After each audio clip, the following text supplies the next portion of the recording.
Today, we're going to be going through and we're going to be reacting to Generic Art Dad's TikTok. I think I figured out autism is, I think, a pretty good title for it. This is content that I wanted to begin addressing, but I kind of took time to reread some of my primary sources for the psychoanalytic perspective on autism.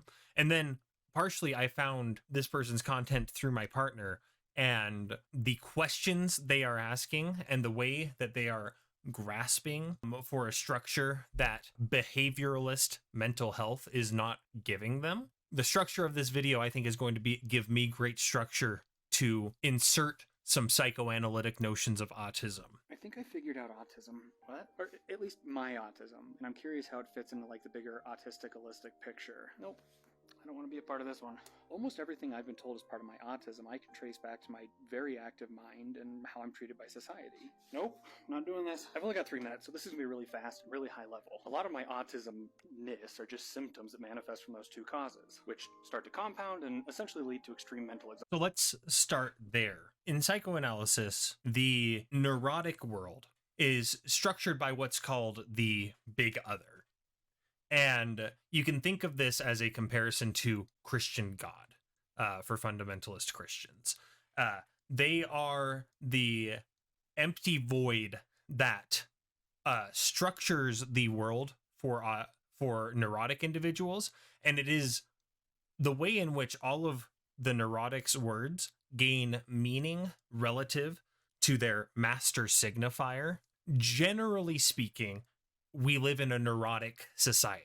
We live in a society that thinks that the big other exists. What it basically, that is the person that the neurotic individual thinks they are acting for when they act. And what I mean by all of this is to say, this is the structuring force that gives context clues to neurotic individuals that autistic individuals miss out on, because autism has a fundamentally different relationship with language than the neurotic individual, where the neurotic individual operates on the logic of signifiers and signifieds. That is to say, words that are empty vessels that gain their signified meaning based on a context that they as neurotics have access to. And for the autistic individual, they are locked in onto the level of the sign.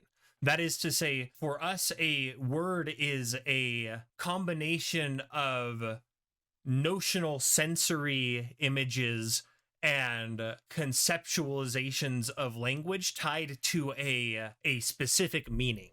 And as opposed to recognizing that, instead of recognizing that the word wood is an empty vessel that, depending on the context, could either mean the fibrous material of trees, or in another context could mean an erect penis. For the autistic individual, they then have simply 2 signs, one for the sign of wood as tree material and one for the sign of wood as penis. And any other situations of homophones or such is another great example. But ultimately, the autistic individual goes through and collects signs, words, until they have basically a map of signs that, through their gathering of them, they are able to kind of track the which set of signs they need to use in what contexts in order to mask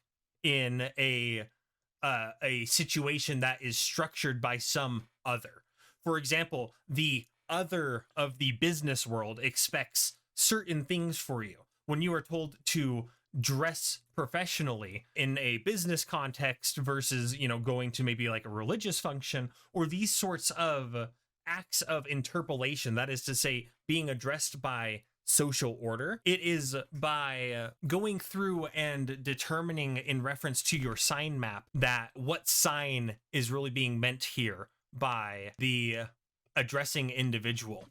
There's a lot of good and a lot of bad about the Attorney Woo show on Netflix. I forget the full title of it, but that's one thing that they get very right throughout, is the the way in which the onus of the autistic individual who is functioning in the social bond is that of figuring out for what other are the people around them speaking for and providing the right signs for them. Question.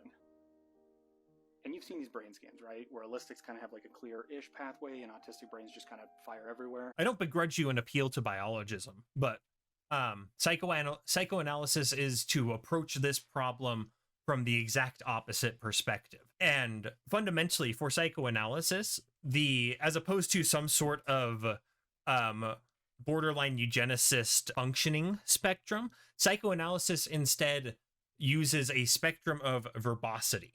That is to say, how accomplished is the individual in how verbose is their sign map so that they are able to go through and function in the social bond and be able to say, okay, this situation is this situation. These are the signs that explain what's going on right now.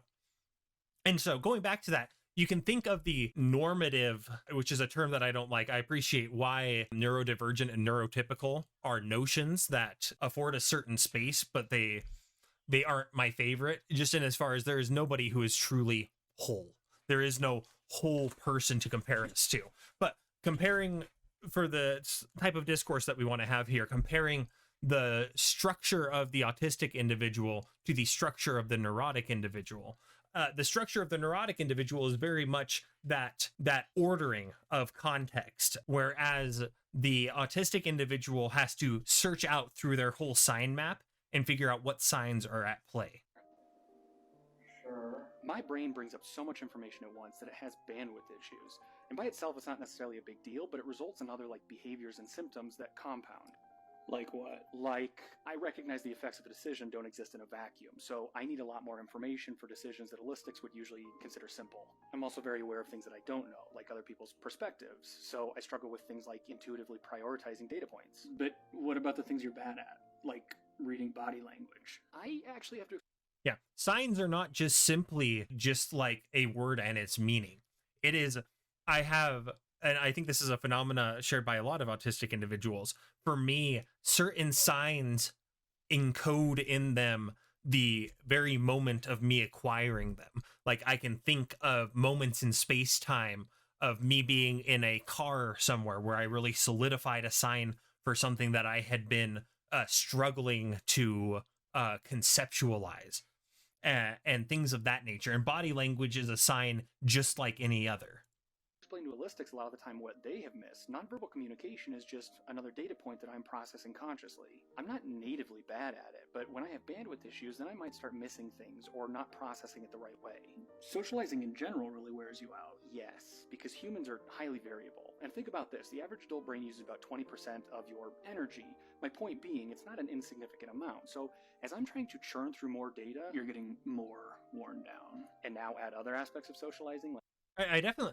I like the line of logic that you're going through with this from a biological perspective. The dogma of behavioralism has pushed me very far from researching these sorts of correlations.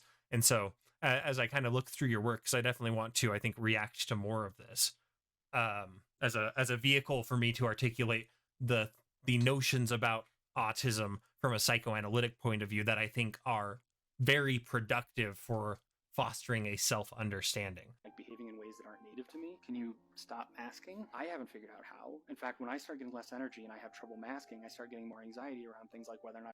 One thing that's interesting to note from a psychoanalytical perspective, the reason neurotics, their language is structured around some external other is because for them, language is a... to be very abstract, but bear with me, this is more rigorous than that. For neurotics, they acquire language in response to a recognition that they are unable to wholly enjoy anything. They lose the wholeness of enjoyment of their infancy and try to reclaim it through language, whereas autistic individuals do not. autistic individuals acquire language like either very functionally through reading before speaking, or through echolalia, through babbling and mimicry. And those are the two main modes of building up the sign map. And the babbling and mimicry becomes the map of affect, while the technical language of the written word becomes this sort of affectless structuring force. But ultimately, there is no object in language for us to pursue as autistic individuals. And so what is invigorating about the social act for the neurotic individual can be exhausting for the autistic individual. I've accidentally hurt someone, or being passed up for not behaving professionally, and I internalize it because a lot of people dismiss it. It's a loop. It just snowballs. Yup. And as one of my holistic characters, what happens to you when you start to get really worn thin? I guess I get more tired and more irritable, and you're more sensitive to things like smells or noises, things you would normally let go. Oh, yeah. So your argument is essentially your very active brain and resulting habits use more bandwidth, take more energy. Society compounds that and pushes you to a point where you start to experience what we have assigned to autism, things like overstimulation and burnout. And do you see why repetitive tasks are so comforting to someone whose brain reacts so much to novelty? Why I would need more alone time to decompress, or a few seemingly small things can take me from fine to overwhelmed. How comforting predictability can be, or adversely, how devastating interruptions can be. How do you think this relates to level 2, level 3 autism? I don't know. The autistic scale should be thrown away in favor of a scale of verbosity. The ability to go through and track and map things into language and dynamically, the term that is used by the theorist who I am implicitly simping for, they are Leon Brenner, and their book, The Autistic Subject on the Threshold of Language, is something that, if you're interested, I would definitely say pirate. It's a lot. But more than that, the author of this has several very great videos on YouTube that are in my Zizek or Young Zizekian 101 playlist. I'll link them in the description of this video. Researchers haven't gotten my experience right, so I can't really. One of the biggest things that is important about Brenner's work, in my opinion, is it is bringing over a tradition of autism research that has continued on in France, especially in the French language, less influenced by the behavioralist school of thought that really just looks to put people in boxes based on positivist categorizations of their behaviors. And what gets missed there is that the why of the behavior says more about someone and the structure of their psyche than the behavior in a vacuum.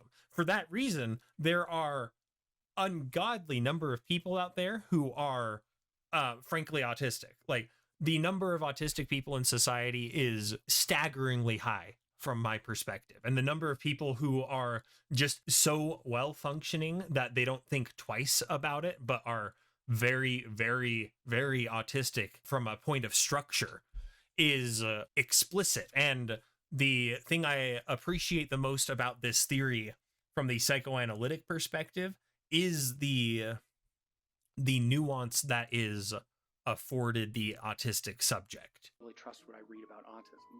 And that's why every day, as I'm posting about my experiences being autistic and receive countless comments from people saying how validating my content is, I am terrified that someday I'm going to find out I'm not actually autistic.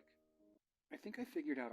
The final thing that I want to land on there is what the clinic for autism looks like from the psychoanalytic perspective is vastly different than for neurotics. For neurotics, the notion of talk therapy is to go through and sit somebody on a couch and through the way that you give them as little content as possible to go off of, they project onto you. And through that projection, that transference, the analyst is able to get an idea of what other figure symbolically the neurotic person is speaking to and associating with when they are doing these actions that are causing them misery. For the autistic individual, it is almost the opposite. The autistic individual enters into language of their own volition and without the bait of enjoyment that is given to neurotic individuals, to be very reductive. And so for the autistic individual, what the clinic looks like and should look like is going through and meeting the autistic individual at the site of their enjoyment, at the site of their special interest, and demonstrating to them that their conceptualization of their special interest is in some way lacking, and that the only recourse for them to expand their interest is to expand their sign map and gain new signs about the interest and create this almost forward momentum of accumulating language as a pursuit of something that is not external to the autistic individual, but is internal to the autistic individual. I like your content. I love your candidness and your willingness to speak from this. And so I will probably react to more of your content.